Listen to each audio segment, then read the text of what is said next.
Humilions-nous. Fléchissons le genou devant l'Éternel, notre Créateur, car il est notre Dieu.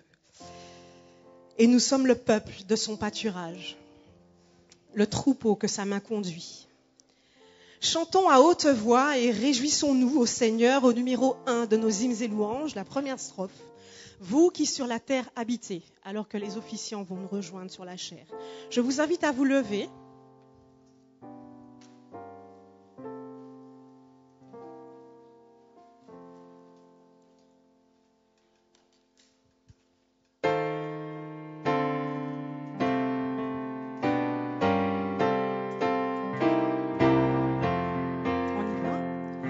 Vous qui sur la terre habitez,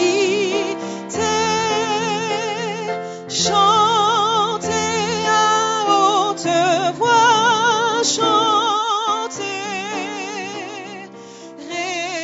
réjouissez-vous au Seigneur, par un saint hymne en son honneur. Amen.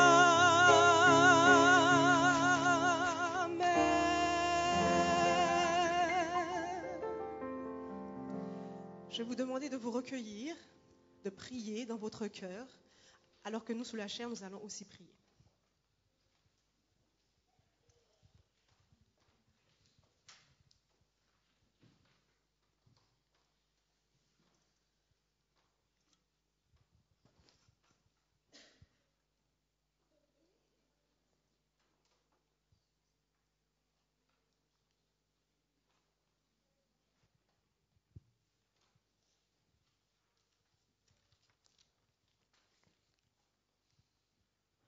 Que toute langue confesse en ce jour de sabbat que Dieu est Adonai, c'est-à-dire un bon juge. Que toute langue confesse en ce sabbat matin que Dieu est El Shaddai, Dieu tout-puissant. Je vous invite à acclamer notre Dieu par notre doxologie, Seigneur de gloire.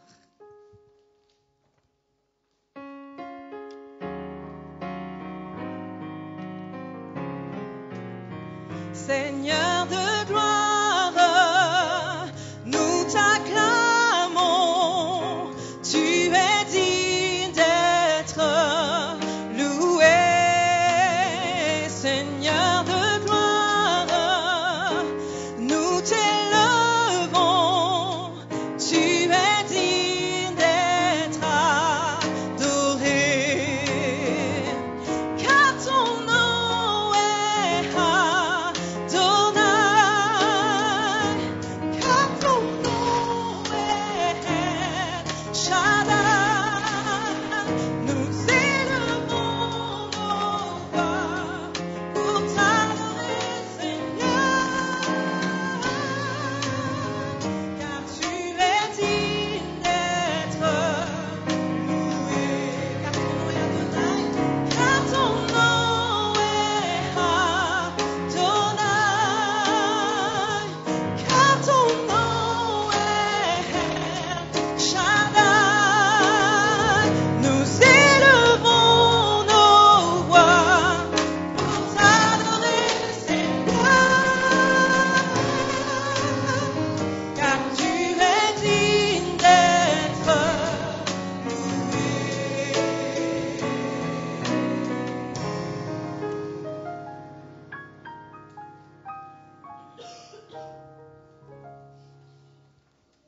Éternel notre Dieu, tu es digne d'être loué. Ô ton peuple se présente devant toi en ce matin. Nous sommes tous réunis, Seigneur, nous venons chercher ta face, ta bonté, ta magnificence. Seigneur, en cet instant, descends, Seigneur. Écoute nos chants, nos prières, nos supplications. Nous t'avons prié au nom de Jésus. Amen.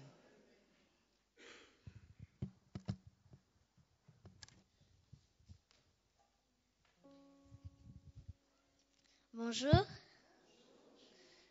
Bonjour chers membres et chers visiteurs. Aujourd'hui est un jour de joie et j'espère que vous êtes heureux d'être dans la maison de Dieu, parce que moi je le suis. C'est si bon d'être dans sa maison, Ressentez-vous cette paix? Il n'y a que lui qui peut la donner. En son nom, je vous souhaite une chaleureuse et cordiale bienvenue dans la demeure de Dieu. Je vais vous demander de vous asseoir.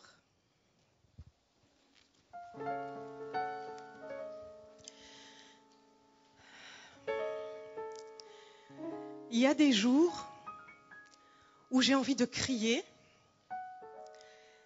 mais je n'ai de force que pour pleurer, parce que je me sens si souillée. C'est comme si le Seigneur, il disparaissait. Alors je me dis que j'ai dû vraiment lui faire mal. J'ai dû que penser à moi. Je me sens si faible. Et dans ces moments-là, je demande à Dieu de me pardonner. Seigneur, je veux revenir. Je veux que tu me prennes dans tes bras. Tant j'ai besoin de toi. Viens, restaure-moi. Alors que Vanessa va nous chanter ces paroles, je vous invite à les écouter et les faire vôtres afin que nous puissions tous reconnaître notre état devant le Seigneur et que ce constat puisse nous emmener à crier à notre Dieu de venir au secours de notre faiblesse. Je reviens vers toi.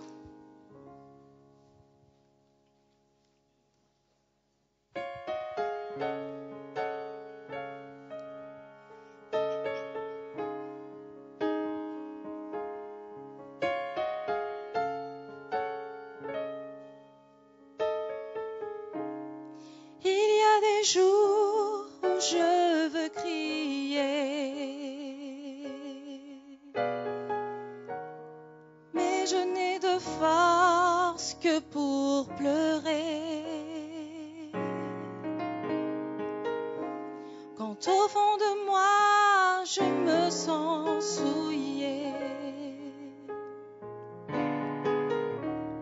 c'est comme si tu disparaissais.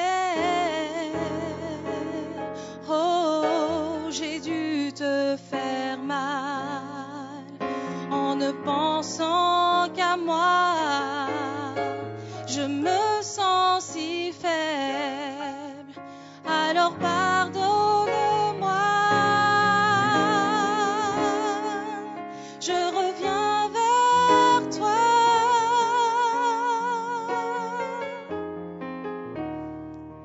Prends-moi dans tes bras.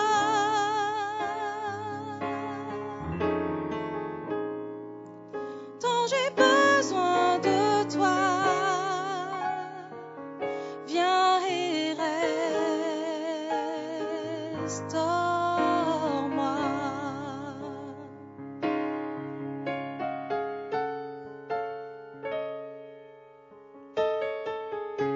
Je sais bien souvent je t'ai rejeté sans réaliser ce que je faisais. Et par mes erreurs, je suis oppressée.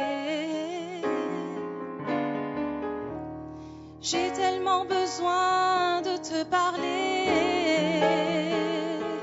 Oh, j'ai dû te faire mal en ne pensant qu'à moi. Je me sens si faible. Viens et relève-moi. Je reviens vers toi.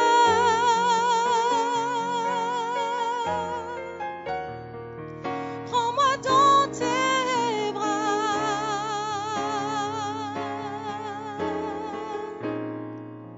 Tant j'ai besoin de toi. Viens et restaure-moi.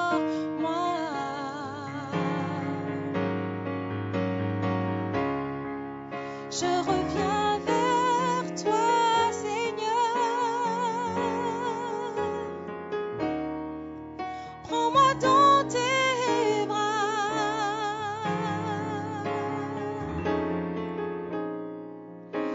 j'ai besoin de toi. Viens et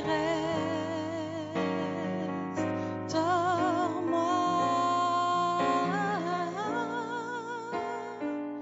Viens et restaure-moi.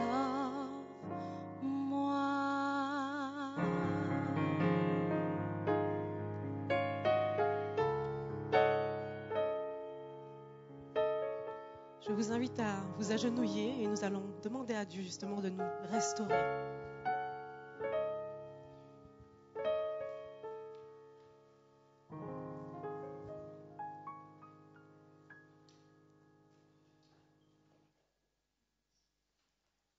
Saint, Saint, Saint, l'Éternel des armées est ton nom. Seigneur, tu es 3 fois saint. Tu es un Dieu grand, tu es un Dieu puissant. Tu es un Dieu puissant dans les combats, tu élèves ton linteau. Seigneur, tu es un Dieu grand, merveilleux, formidable, admirable. Ce matin, Seigneur, nous sommes venus à tes pieds, Seigneur. C'est parce que tu as mis ce jour à part, ce jour d'adoration. C'est un jour de délivrance, c'est un jour de grâce, Seigneur. Nous sommes venus devant toi en cet instant, dans ta maison. Tu as mis ce jour à part pour nous, Seigneur. Nous avons répondu et nous sommes venus dans ta maison. Mais nous sommes venus, Seigneur, avec nos iniquités, avec nos manquements, nos faiblesses, nos indifférences. Nous te demandons au nom de Jésus de nous pardonner de nos péchés, de nous laver, de nous blanchir, Père. Oh, les peuples Israël retiraient leurs bijoux pour venir à tes pieds. Mais nous, en cet instant, Seigneur, nous n'avons pas de bijoux, mais nous avons peut-être quelque chose dans nos cœurs, dans nos pensées, dans nos idées, Seigneur, qui peut nous séparer de toi. Alors, nous te demandons, Père, de nous pardonner, de nous laver, Seigneur. Sanctifie-nous au nom de Jésus. Oui, Père éternel, ton peuple a besoin de toi. Ils en ont qu'ils ont venu, Seigneur, avec leurs soucis, avec leurs fardeaux, Seigneur, avec leur lot. Je te demande au nom de Jésus de les soulager, Père, au nom de Jésus. Ceux qui sont malades, je te demande au nom de Jésus, passe ta main bénissante, guérissante, Père. Il y a toutes sortes de maladies devant toi. Maladies psychiques, maladies morales, maladies spirituelles, maladies sentimentales, maladies physiques. Seigneur, s'il te plaît, délivre-nous de toutes sortes de maladies, Père. Oh Dieu du roi des cieux, et nous savons aussi qu'ils en ont, qui ont besoin de venir dans ta maison, mais qui sont attachés par l'ennemi dans leur maison, qui ne peuvent pas venir. Au nom de Jésus, je te demande de les détacher, Père, afin qu'ils puissent en venir dans ta maison. Oh Dieu du roi des cieux, ton peuple a besoin de toi, Père. Oui, du roi des cieux. Nous te disons merci aussi pour ce jour que tu nous as donné, pour le gouvernement, Seigneur, pour la paix que tu nous donnes. Bénis-les, Seigneur. Donne-leur aussi la force nécessaire de venir dans ta maison aussi et de te connaître pour leur sauveur personnel. Seigneur, je te présente en les dîmes et les offrandes, Seigneur. Tu nous as donné la force et le courage et la santé pour aller travailler. Mais nous avons amené ton Dieu, Père éternel. Bénis les mains, Seigneur, qui vont repartir. Dieu du roi des cieux, je te présente aussi Guima que tu as choisi aujourd'hui pour nourrir ton peuple, Père éternel. De lui-même, il ne pourrait pas nourrir ton peuple. Mais c'est toi qui mettras la parole dans sa bouche. Tu mettras sa force dans sa faiblesse, afin qu'il puisse parler avec force, avec vigueur au nom de Jésus. Afin que ton peuple, Seigneur, puisse trouver le salut au nom de Jésus. Oui, Père éternel, nourris ton peuple de la part de Guima au nom de Jésus. Touchez-le par ton Saint-Esprit et remplis-le de la puissance de ton Esprit Saint. Seigneur, s'il te plaît, reste avec nous. Fais-nous du bien. Nous avons besoin de toi. Sans toi, nous reconnaissons que nous ne pouvons rien faire. Tu es le cep, nous sommes le sarment. Si nous attachons à toi, nous portons des fruits, car sans toi, nous ne pouvons rien faire. Père éternel, merci pour toutes choses. Nous t'avons prié au nom de Jésus qui vit et qui règne au siècle des siècles. Amen. Asseyez-vous.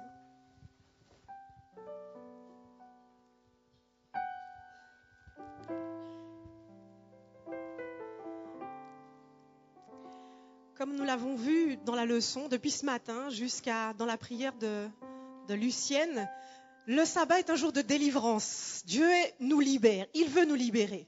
Et nous lui avons demandé, nous croyons par la foi qu'il l'a fait. Est-ce que vous le croyez ? Dieu peut vous délivrer. Il l'a déjà fait à plusieurs reprises pour moi, il peut le faire aussi pour vous. Il faut y croire. Et je crois qu'aujourd'hui, si nous en parlons, c'est parce que Dieu veut nous faire prendre conscience que nous ne sommes pas tout seuls. Il est là. Et c'est le moment pour nous de pouvoir l'adorer, le louer. Alors je vous invite à pouvoir chanter cette liberté. Je vais demander à 2 jeunes filles de pouvoir nous rejoindre. Il y en a déjà une sur la chaire. Alors je vais demander à Lisée de monter. Et alors qu'elles vont nous accompagner dans les strophes de ce chant libéré, je vais vous inviter à pouvoir nous accompagner dans le refrain. Il n'y a plus de condamnation, plus de condamnation. Jésus-Christ a payé ma rançon.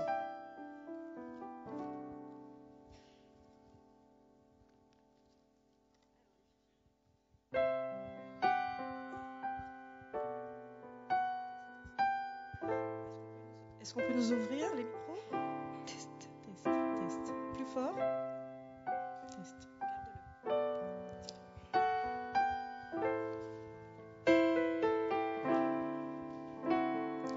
Libéré, oui, je suis libéré. La culpabilité, Jésus l'a enlevé. Délivré, oui, je suis délivré par le sang de l'agneau qui m'a régénéré. Ensemble. Il n'y a plus de condamnation, plus de condamnation. Jésus-Christ a payé ma rançon. Il n'y a plus de condamnation, plus de condamnation. Je suis libéré, racheté en son nom.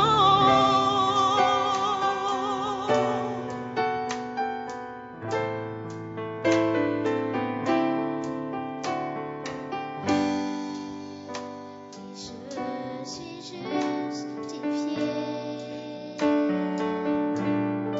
La culpabilité, Jésus l'a enlevé. Sanctifié, oui, je suis sanctifié.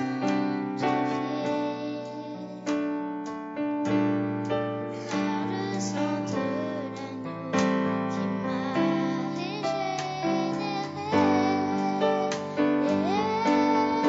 Il n'y a plus de condamnation,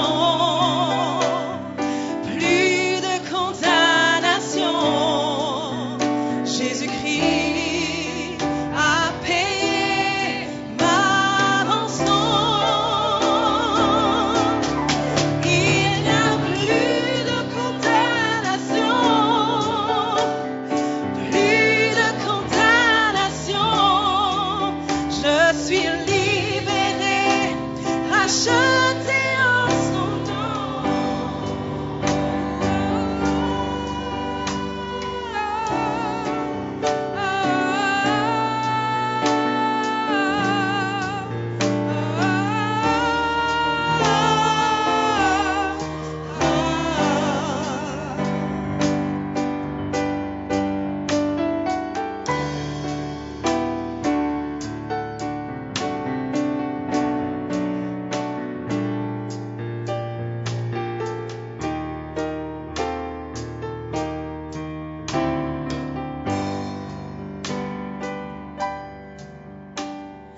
Racheté, oui, je suis racheté. L'esclavage terminé, je vis ma liberté. Héritier, je suis un héritier. Oui, pour l'éternité, un enfant bien-aimé. Il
rachetés en son nom.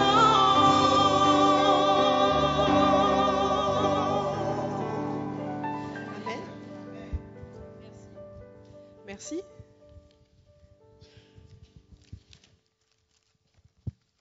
Hosanna. Béni soit celui qui vient bientôt, notre Sauveur Jésus-Christ.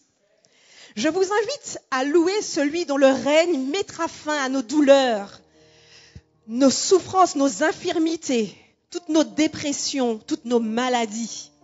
Fin à la mort, et adorons celui dont le règne marquera le début d'une vie remplie de joie et de bonheur. Nous soupirons tellement après ce jour, c'est pas vrai? Hosanna, nous célébrons ton nom d'un cœur reconnaissant. Tu es le Seigneur glorieux. Hosanna au plus haut des cieux. Je vous invite à chanter ce chant avec beaucoup de force, en prenant conscience des paroles, en louant notre Dieu.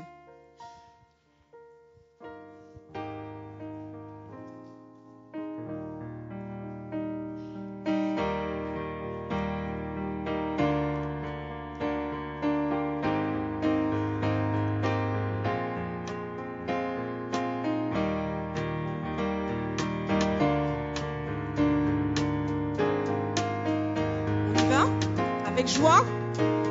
Hosanna, Hosanna, Hosanna au plus haut des cieux. Hosanna, Hosanna, Hosanna au plus haut des cieux. Nous célébrons ton nom, nous célébrons ton nom. Comment? Tu es le Seigneur glorieux. Tu es le Seigneur glorieux. Hosanna au plus haut. Disons gloire, gloire, gloire, gloire, gloire à Jésus notre roi.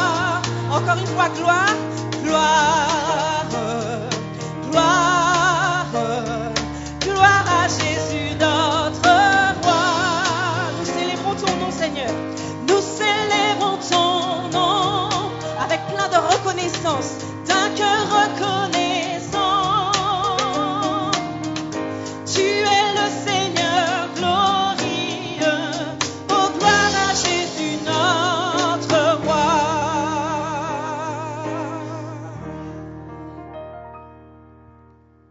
Parfois, nous avons du mal à exprimer nos sentiments à ceux que nous aimons. Et souvent, malheureusement, on n'y arrive jamais. Et quand cette personne meurt, nous avons des regrets. On se dit, si on savait, on lui aurait dit qu'on l'aime. Je ne sais pas si vous avez déjà exprimé à Dieu d'une façon ou d'une autre que vous l'aimez. Mais si moi, je devais le faire ce matin, permettez-moi, je dirais, Seigneur, je t'aime tout simplement. Je n'ai pas mérité d'être là, mais tu fais que je sois là. Je n'ai pas mérité ton amour, mais tu m'aimes quand même. Alors comment te le dire si ce n'est qu'avec un cœur, avec mon cœur et avec ma louange. Tout simplement, je t'aime. Alors je vous invite à pouvoir l'exprimer aussi avec moi.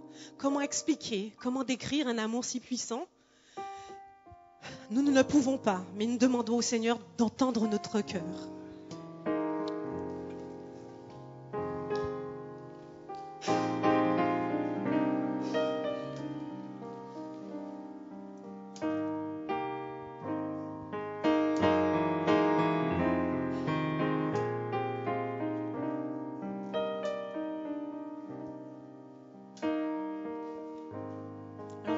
Faire quelque chose, on va commencer avec les hommes et puis la deuxième strophe avec les femmes.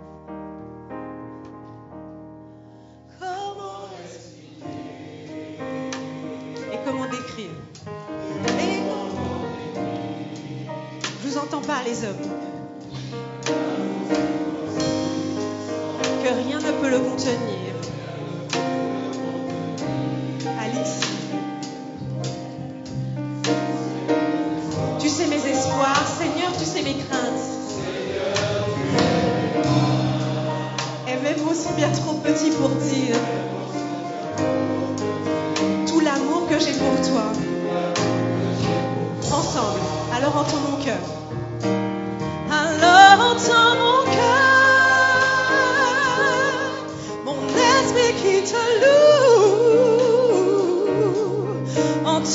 chant d'amour d'un enfant racheté. Je prendrai mes faibles mots pour te dire quel Dieu merveilleux tu es. Mais je ne pourrai pas te dire combien je t'aime, alors entends mon cœur.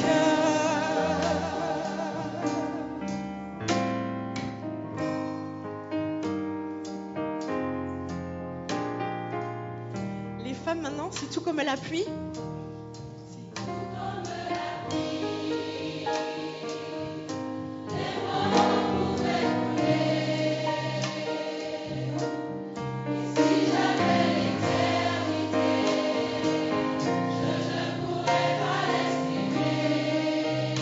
Dans les battements de mon cœur. Seigneur, merci pour la vie.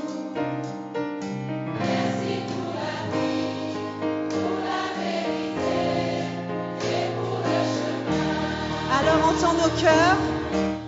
Alors entends nos cœurs. Nos esprits qui te louent, Seigneur.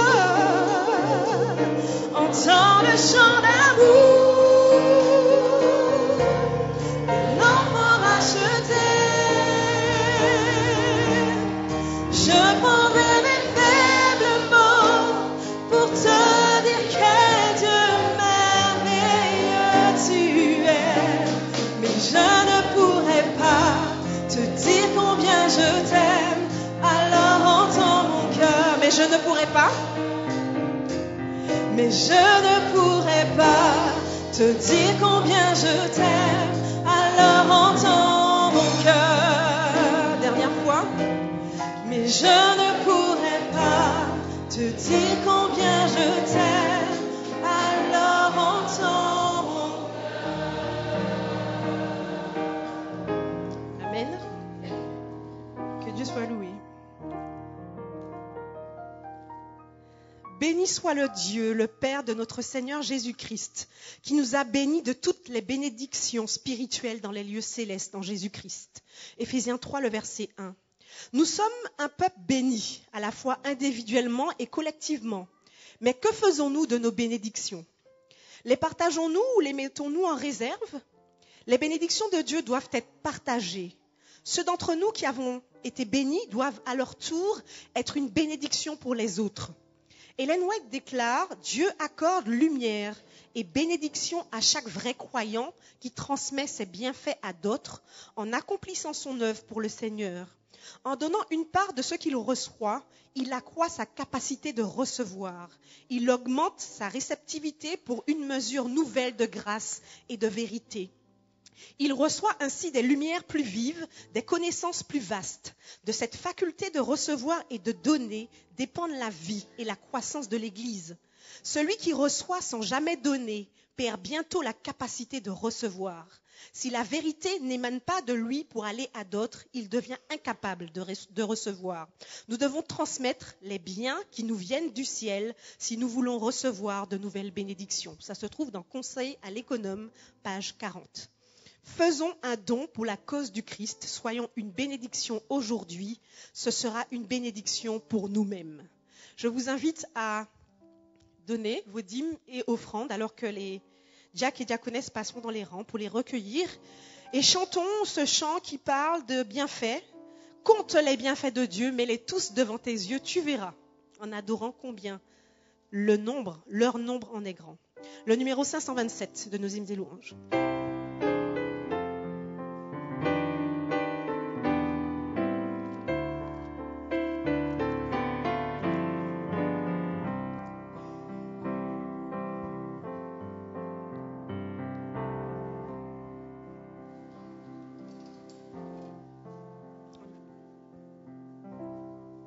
On y va?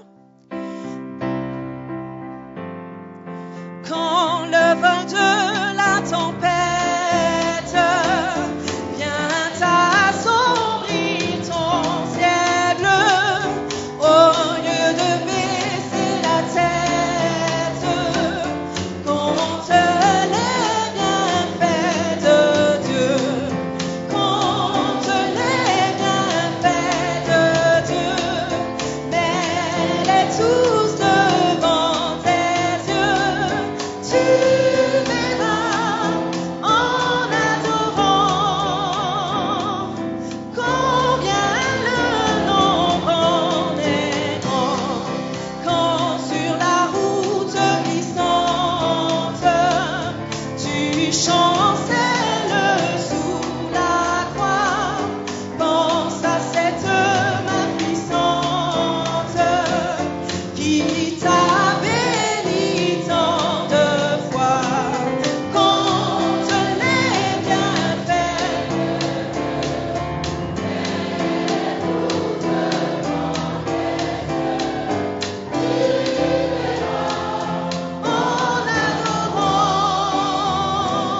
vous lever et nous allons ensemble écouter le texte qui sera la base de notre réflexion ce matin.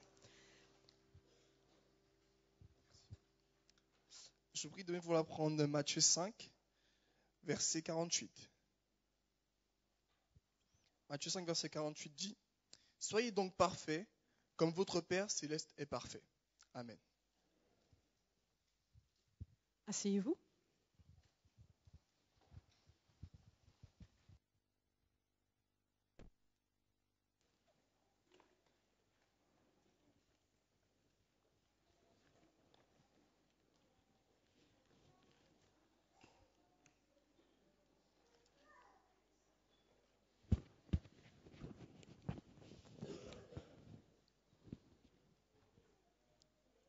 Bonjour à toutes et à tous.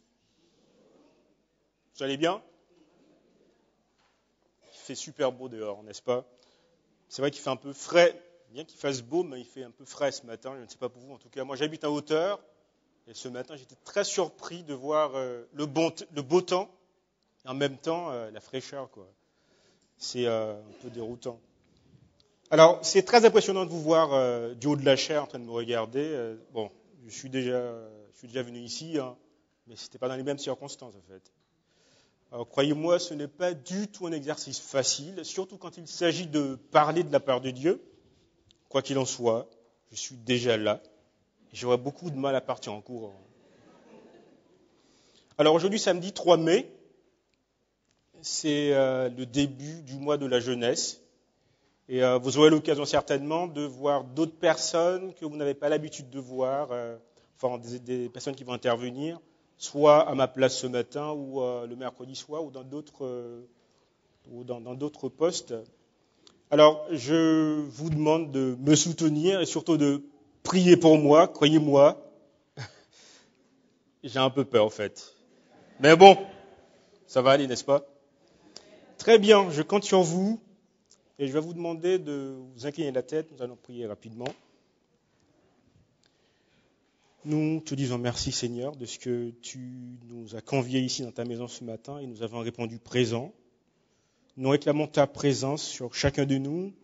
Guide-nous par ton Saint-Esprit afin que tout ce que tu auras à nous dire ce matin puisse nous élever plus près de toi. Nous t'avons prié dans le doux nom de Jésus. Amen.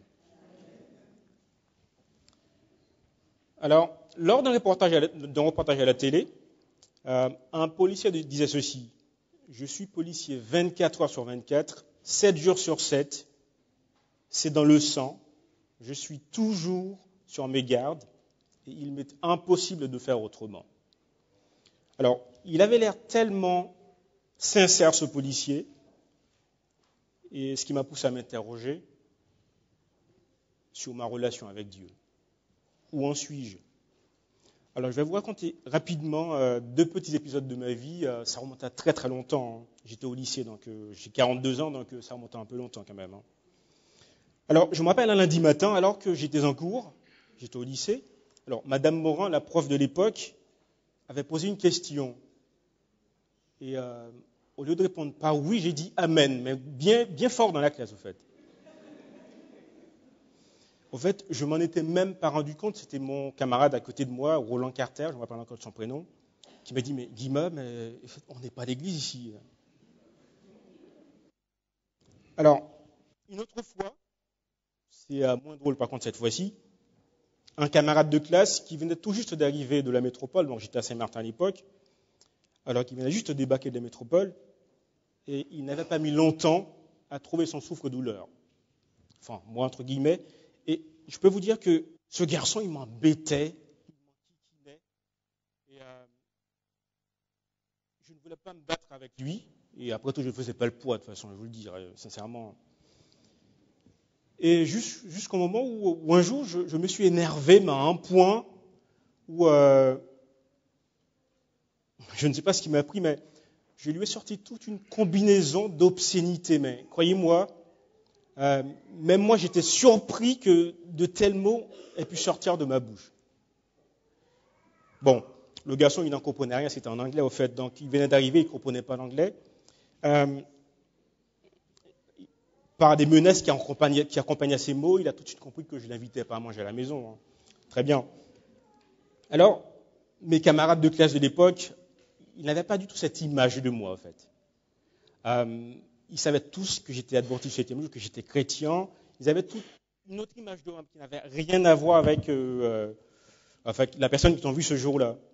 Et je me rappelle une amie qui était très proche de moi, Debbie Thompson, m'a dit « Guima, excuse-moi, mais Dieu va te punir, tu as dit un gros mot là. » Et ça m'a marqué. Et croyez-moi, je ne suis pas fier du tout de ce jour-là, en fait. Et pour preuve, je crois que c'est bien la première fois, je crois que ma femme n'est pas au courant, mes enfants non plus, c'est la première fois que je raconte ça à quelqu'un. Alors, devant vous tous, et croyez-moi, je n'étais pas fier du tout de cet épisode. Alors, il faut que nous sachions une chose. Les gens nous observent, il faut que nous en soyons conscients.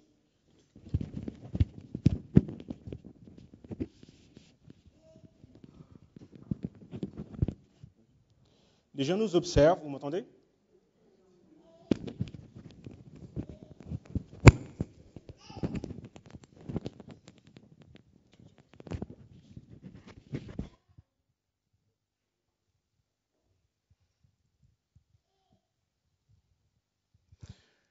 Oui, je vous disais, les gens nous observent et il faut que nous en soyons conscients. Nous avons un témoignage à donner de par notre comportement, nos paroles, nos gestes, nous témoignons. Et n'oublions jamais que nous sommes un spectacle, les amis, devant les anges de Dieu, mais également devant l'accusateur, l'ennemi de nos âmes. Nous devons être constamment être sur nos gardes. Nous devons constamment être aux aguets. Alors, la question que je me pose, suis-je à la hauteur de ce que Dieu attend de moi? Suis-je un chrétien 24 heures sur 24, 7 jours sur 7? Dieu nous fait des clins d'œil et il veut pouvoir compter sur nous. Et il n'arrête pas de nous le faire savoir. Premier clin d'œil, il nous dit que vous êtes dans le monde, nous dit Jésus, mais vous n'êtes pas du monde. Nous trouvons ceci dans Jean 17, verset 16. Et nous pouvons lire, je vais vous inviter à prendre Jérémie 31, verset 3.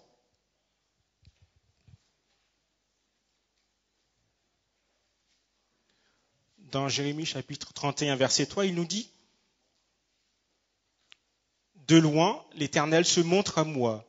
Je t'aime d'un amour éternel et c'est pourquoi je te conserve ma bonté. » Un autre clin d'œil que Dieu nous fait, cela se trouve dans Matthieu 5, verset 14. Vous êtes la lumière du monde. Alors, quel est le rôle de la lumière que de briller? Si c'est de briller, d'éclairer, bien entendu étant connecté à une source de lumière, à quoi bon une lumière qui ne brille pas? Que faisons-nous d'habitude d'une ampoule grillée qui ne sert plus à rien? On la jette. Une ampoule qui ne remplit plus sa fonction. Encore un autre clin d'œil, dans Matthieu 5, verset 13, il nous dit « Vous êtes le sel de la terre ». Quel est le rôle du sel, si ce n'est de donner du goût? Le sel a une autre fonction. Dans certains pays, on l'utilise pour conserver de la viande notamment, du poisson. Alors, ne nous méprenons pas. Dieu attend de nous que nous soyons des modèles.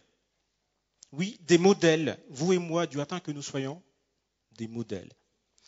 Alors, la vie montre la nécessité pour les individus d'avoir à leur côté un ou plusieurs modèles humains.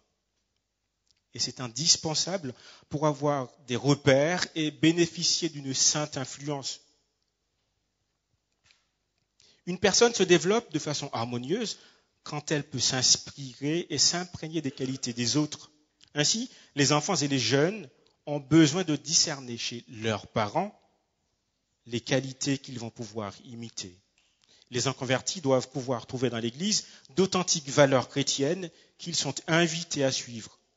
Les croyants attendent des disciples mûrs dans la foi qu'ils manifestent la vie de Jésus pour être stimulés et encouragés à déployer à leur tour cette vie de qualité. Alors, être un modèle, Les Écritures sont parfaitement équilibrées. Elles révèlent la nécessité d'orienter le regard vers des modèles. Et elles enseignent parallèlement les disciples à chercher à être des exemples pour les autres. Timothée a été encouragé par Paul à respecter ce principe divin. Et nous pouvons lire dans 1 Timothée chapitre 4, verset 12. 1 Timothée chapitre 4, verset 12.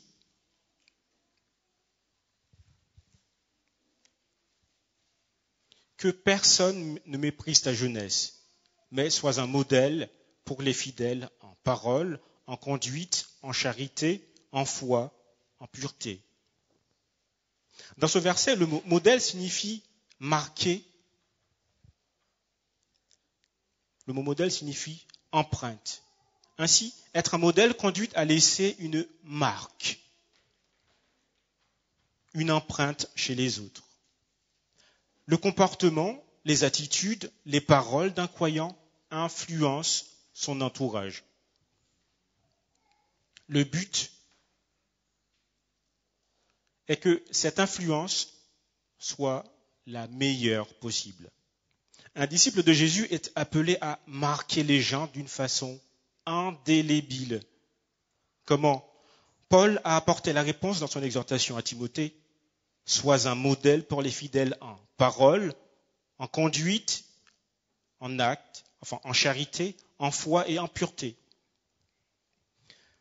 Alors, un modèle en parole, qu'est-ce que c'est ?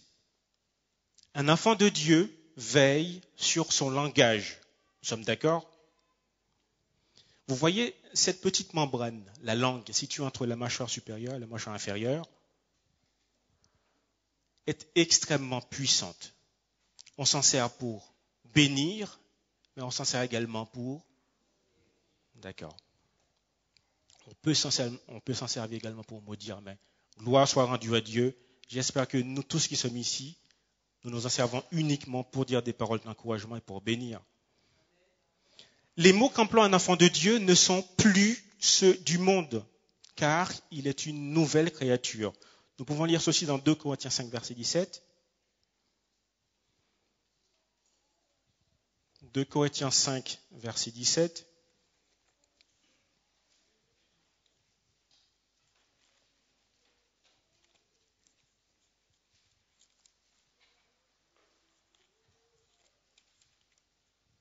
C'est un verset très connu. Si quelqu'un est en Christ, il est une nouvelle créature. Les choses anciennes sont passées, et voici toutes choses sont devenues nouvelles.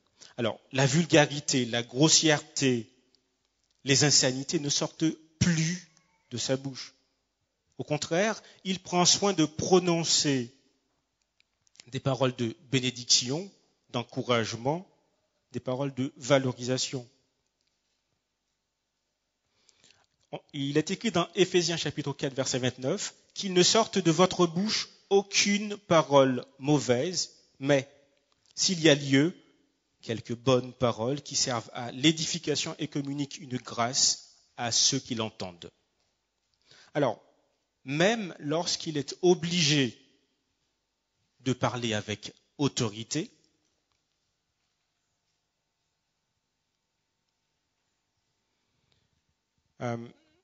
d'adresser des reproches, il faut absolument surveiller nos paroles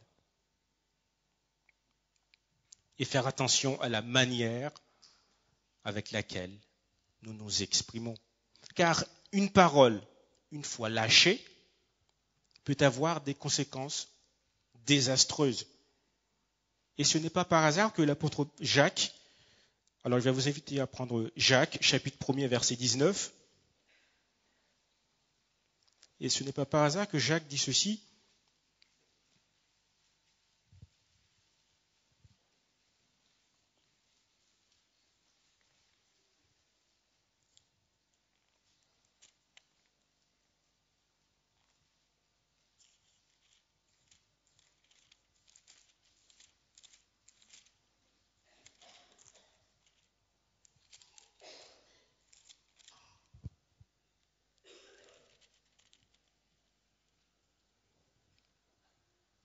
Jacques chapitre 1er verset 19.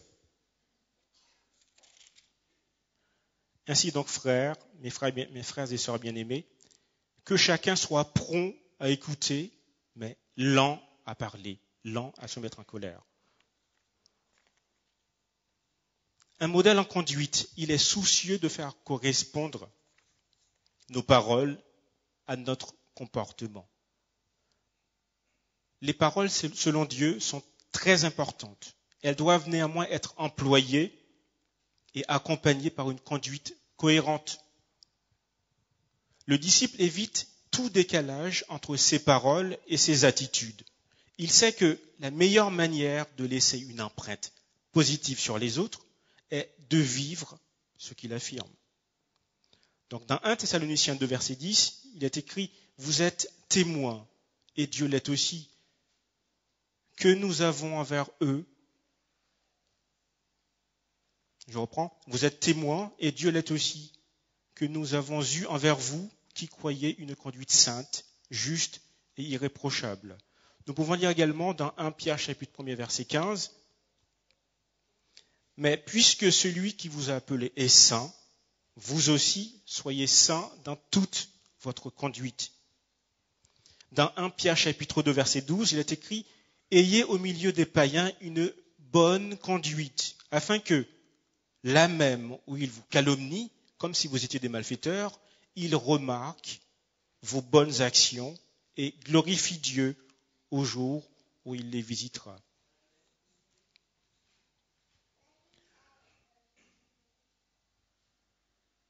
Dieu nous appelle également à être un modèle en foi. La crainte, l'inquiétude, la médisance, la calomnie sont contagieuses. Mais gloire soit rendue à Dieu, la foi est contagieuse également. Ainsi, le chrétien vivant pleinement sa foi la suscite également chez les autres. Il n'a pas besoin de le crier sur les toits. Mais dans ses paroles et dans ses attitudes, il démontre qu'il est animé d'une profonde et inébranlable confiance. C'est donc ma responsabilité, c'est donc votre responsabilité. Lorsque nous sommes au contact des personnes qui sont moins aguerries que nous spirituellement, nous devons être un modèle en foi. Matthieu 8, verset 10 nous dit « Après l'avoir entendu, Jésus fut dans l'étonnement et il dit à ceux qui le suivaient « Je vous le dis en vérité, même en Israël, je n'ai pas trouvé une aussi grande foi. » Dieu nous appelle également à être un modèle en pureté. Cet aspect est indispensable dans un monde qui s'enfonce de plus en plus dans l'immoralité. Le caractère sensuel et pornographique s'affiche facilement dans notre société. Les images prônant les péchés sexuels, les propos obscènes se répandent de façon inquiétante. Et devant cette pression, le chrétien ne doit pas se laisser entraîner dans ce courant. Et c'est donc sa responsabilité de faire le tri dans les programmes proposés sur Internet et les chaînes de télévision. Et c'est de son devoir de savoir s'entourer des personnes qui recherchent la pureté. Dans 2 Timothée 2, verset 22, il est dit « Fuis les passions de la jeunesse et recherche la justice, la foi, la charité, la paix, avec ceux qui invoquent le Seigneur d'un cœur pur. » Il est invité donc à être un exemple de sainteté et de pureté, même s'il est en proie au mépris, au colibé et aux incompréhensions. Un disciple de Jésus doit avoir le courage de rester ferme et de se démarquer et d'afficher ses convictions en matière de pureté. Donc, en toutes circonstances, un disciple de Jésus doit rester ferme dans ses convictions. Le chrétien qui marche dans les voies de l'Évangile doit également avoir à cœur d'être un modèle partout où il se trouve. Dans sa famille, dans son entourage, que ce soit sur son lieu de travail, dans le voisinage, à l'école, à la salle de sport, partout, y compris dans l'Église. Oui, dans l'Église. L'exemplarité dans l'Assemblée doit être accompagné par l'exemplarité manifestée à la maison et sur le lieu de travail. Il est donc essentiel qu'il n'y ait pas de décalage entre le témoignage donné à l'Église et celui qui est rendu dans d'autres sphères. En tant que parents, nous sommes constamment en spectacle devant nos enfants. Alors, moi, en ce qui me concerne, dans mes prières, je remercie le ciel tous les jours de m'avoir confié 2 enfants.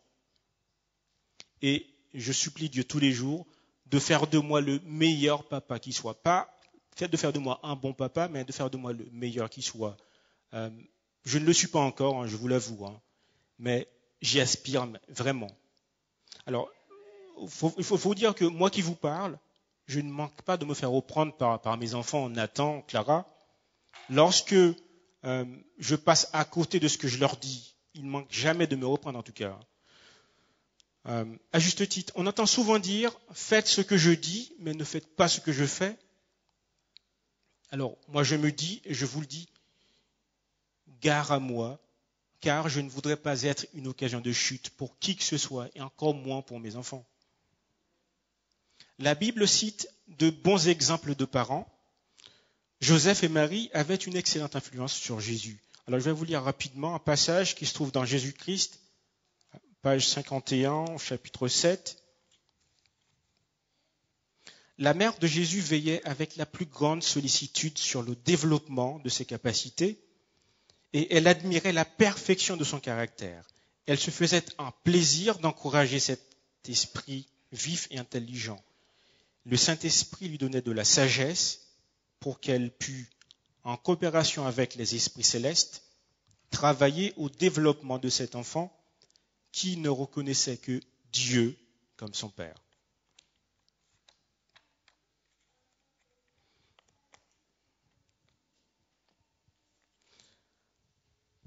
On nous dit que Amathia a eu un impact très positif sur son fils Osias, qui alors avait suivi ses traces. Et nous pouvons lire ceci dans 2 Chroniques, chapitre 26, versets 3 à 5. Osias avait 16 ans lorsqu'il devint roi. Il régna 52 ans à Jérusalem. Sa mère s'appelait Jécolia de Jérusalem. Il fit ce qui est droit aux yeux de l'Éternel, entièrement comme avait fait Amathia son père. Il s'appliqua à rechercher Dieu pendant la vie de Zacharie, qui avait l'intelligence des visions de Dieu. Et dans le temps où il rechercha l'Éternel, Dieu le fit prospérer.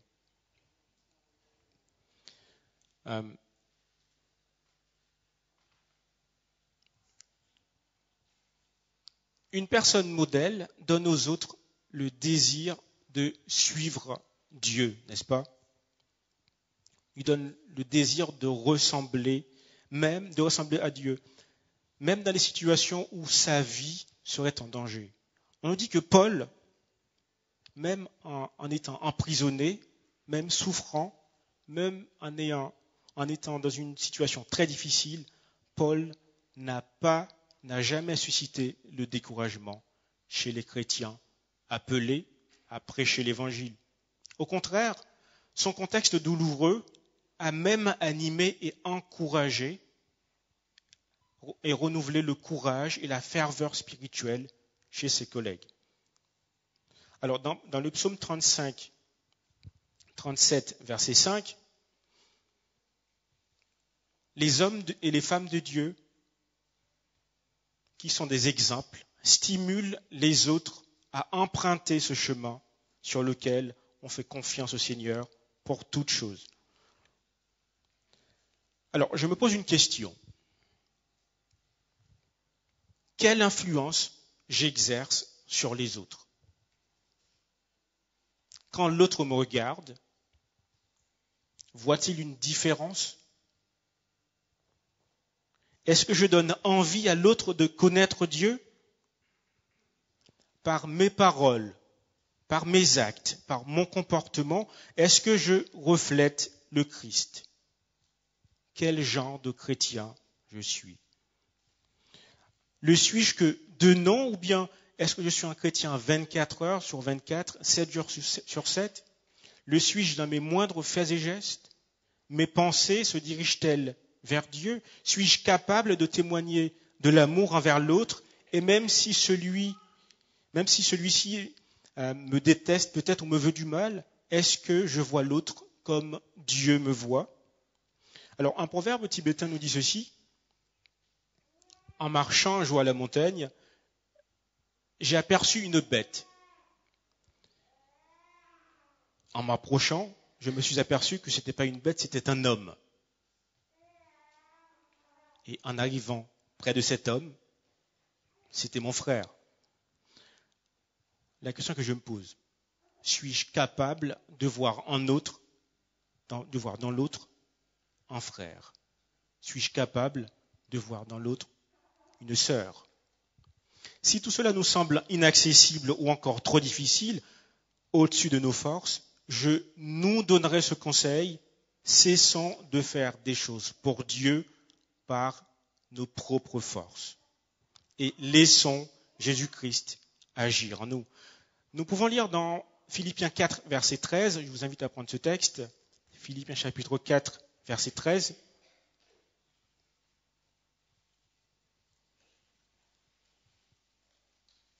Je puis tout par celui qui me fortifie.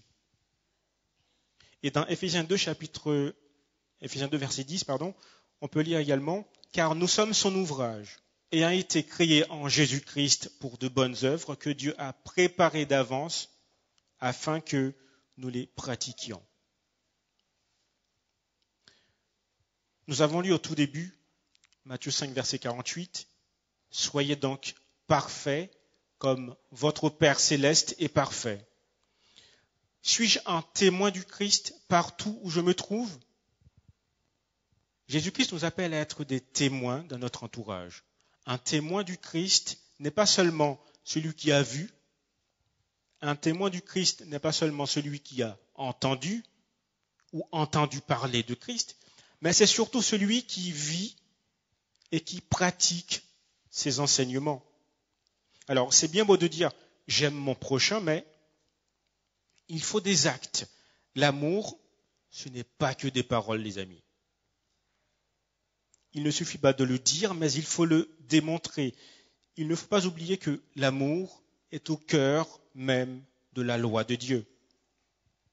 L'amour dont il est question ici consiste à voir le bonheur de l'autre avant le sien.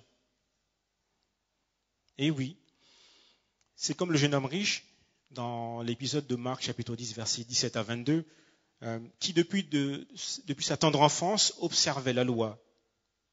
Mais Jésus lui dit qu'il lui manquait le plus important, l'amour. Donc, mettre toute cette loi en pratique.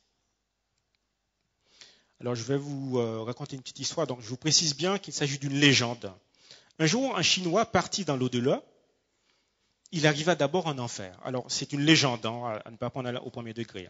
Un jour, alors, il arrive en enfer, il vit beaucoup d'hommes attablés et devant eux, des plats de riz. Mais, bizarrement, bien qu'en ayant devant eux des plats de riz, ils mouraient de faim. Pourquoi? Parce que chacune de ces personnes avait des baguettes. Vous savez, les Chinois mangent avec des baguettes. En tout cas, quand il s'agit du riz, en tout cas. Alors, ils avaient des baguettes de 2 mètres de long, dont ils ne pouvaient se servir pour manger. Alors, l'histoire nous raconte que cet homme est parti ensuite au ciel, et là, il vit beaucoup d'hommes attablés et devant eux des plats de riz. Et tous étaient heureux et en bonne santé. Plats de riz, la même situation, ils étaient en bonne santé. Alors on nous dit que ils avaient pareil des baguettes de 2 mètres devant eux, mais chacun se servait de leurs baguettes pour nourrir ceux qui étaient en face. Donc du coup, vice-versa, ils se nourrissaient. Lorsque nous prenons soin de l'autre, Dieu lui-même prend soin de nous. Suis-je vraiment capable de faire passer l'autre avant moi? Suis-je réellement celui que je dis être? Suis-je un chrétien authentique? Suis-je un chrétien en pratique? J'aimerais vous laisser méditer avec cette petite histoire. Encore une fois, il s'agit d'une légende. On nous raconte l'histoire d'un jeune homme qui a fait un rêve. Il entre dans un magasin et devant le comptoir se tient un ange. Le jeune homme lui demanda « Que vendez-vous » L'ange répond « Nous vendons tout ce que vous désirez. » Et là, le jeune homme commence à énumérer tout ce que vous pourriez imaginer. Je souhaite la fin des guerres dans le monde, la fin des bidonvilles en Amérique latine, l'intégration de tous les marginaux, qu'il n'y a plus de maladies, qu'il y ait du travail pour tous les chômeurs, beaucoup d'amour, etc. Et là, l'ange lui coupe la parole. Excusez-moi, monsieur, mais je crois que nous nous sommes mal compris. Ici, nous ne vendons pas des fruits, mais uniquement les graines.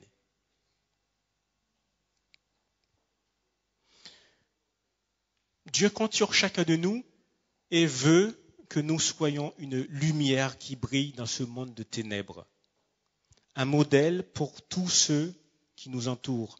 Jésus a toujours mis la barre haute, très haute.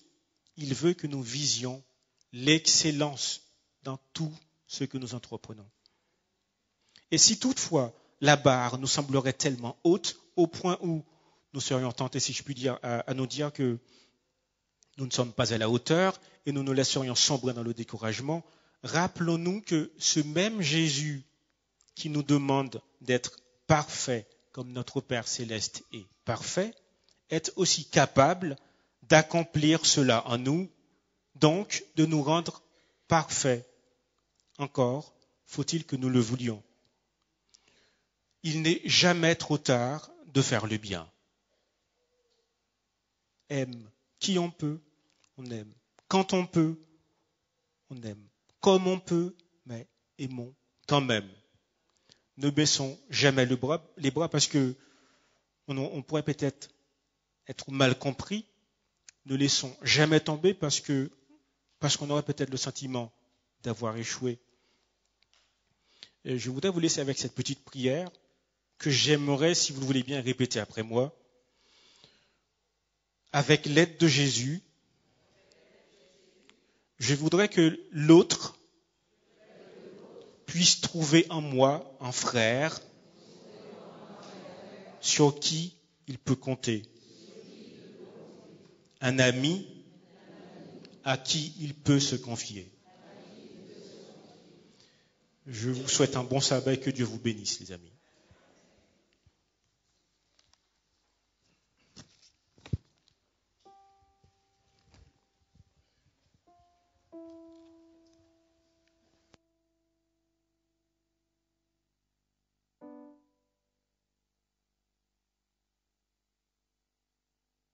À toi, mon Dieu, je m'abandonne. Nous ne pouvons rien faire si ce n'est Dieu qui le fait en nous. Fais de moi ce que tu veux. De l'argile que je te donne, fais un diamant précieux. Je vous invite à vous lever. Nous allons chanter la première strophe du 330 de nos hymnes et louanges. À toi, mon Dieu, je m'abandonne.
ton autel, je viens m'offrir.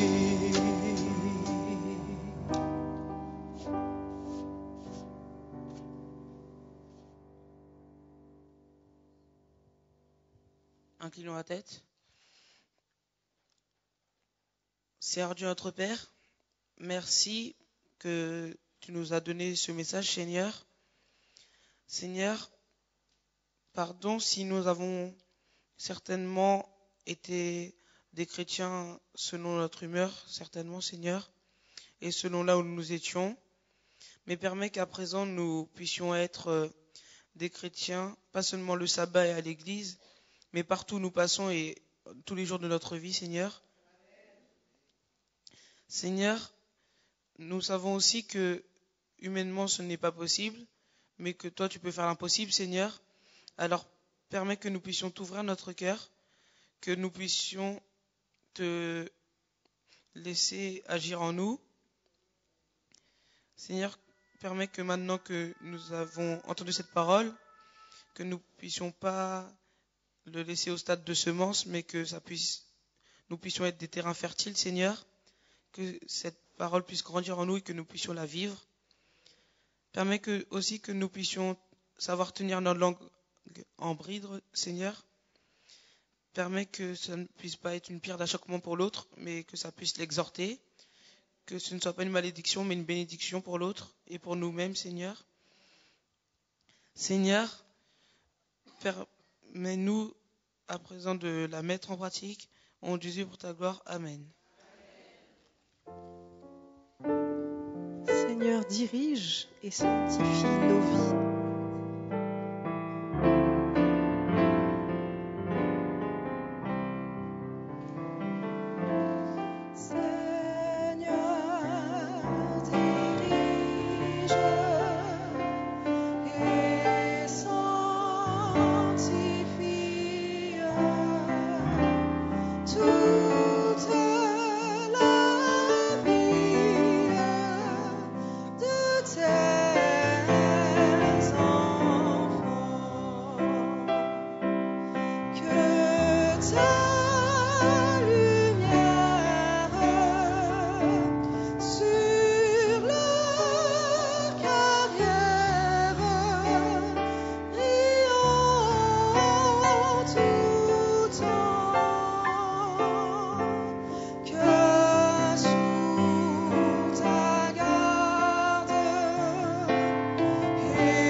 Peuple de Dieu,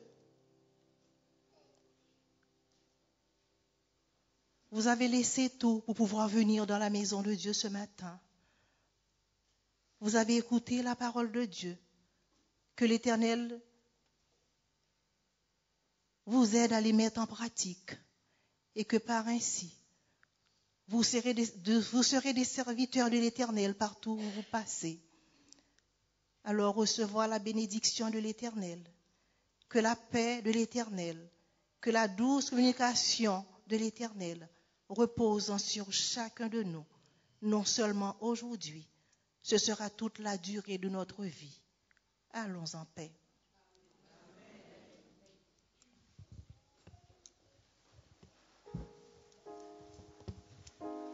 Merci, je vous rappelle le moment de prière tout de suite après. Donc je vous invite à garder dans votre cœur tout ce qui a été dit et je vous invite aussi à garder cette assurance de notre salut en Jésus-Christ. J'ai l'assurance de mon salut par la présence du Seigneur Jésus alors que le diaconat va faire la sortie dans l'ordre. Je vous invite à entonner ce chant. J'ai l'assurance de mon salut.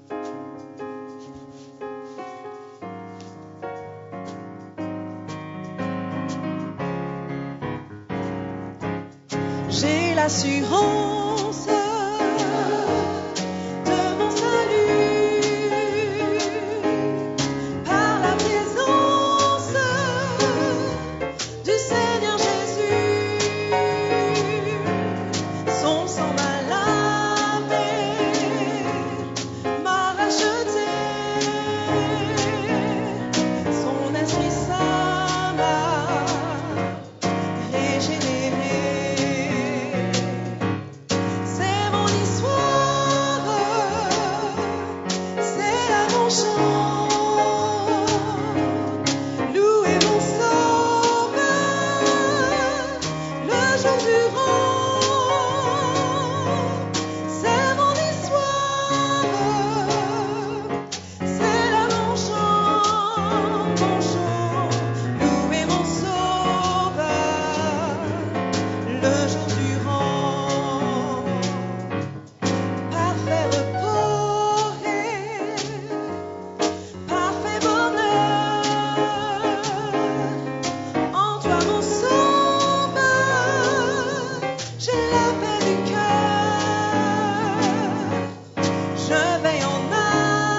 plonge mon esprit dans les profondeurs de ta joie.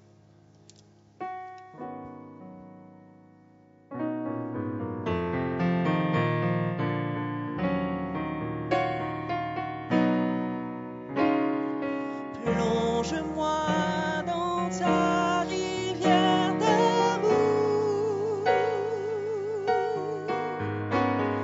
Plonge mon esprit dans les profondeurs de ta joie.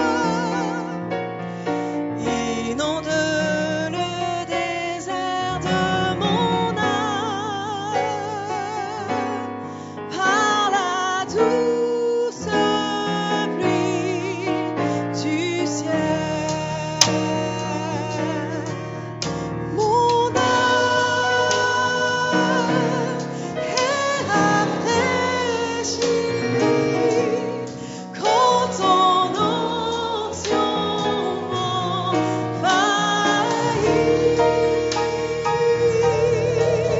Je suis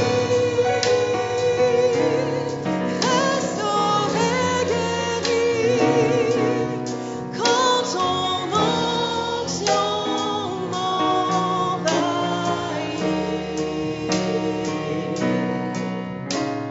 Plonge-moi dans ta rivière d'amour.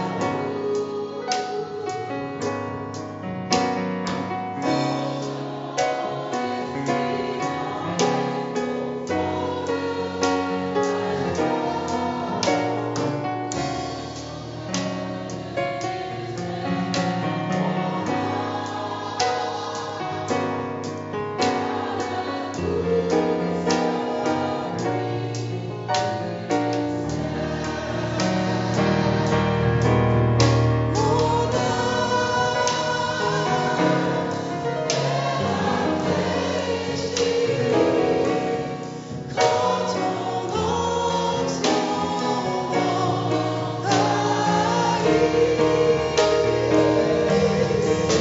je suis restaurée, guérie quand ton onction m'envahit.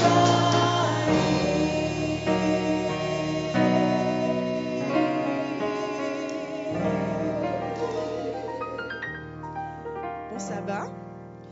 Pour ceux qui restent, restez pour le moment de prière. Que Dieu vous bénisse.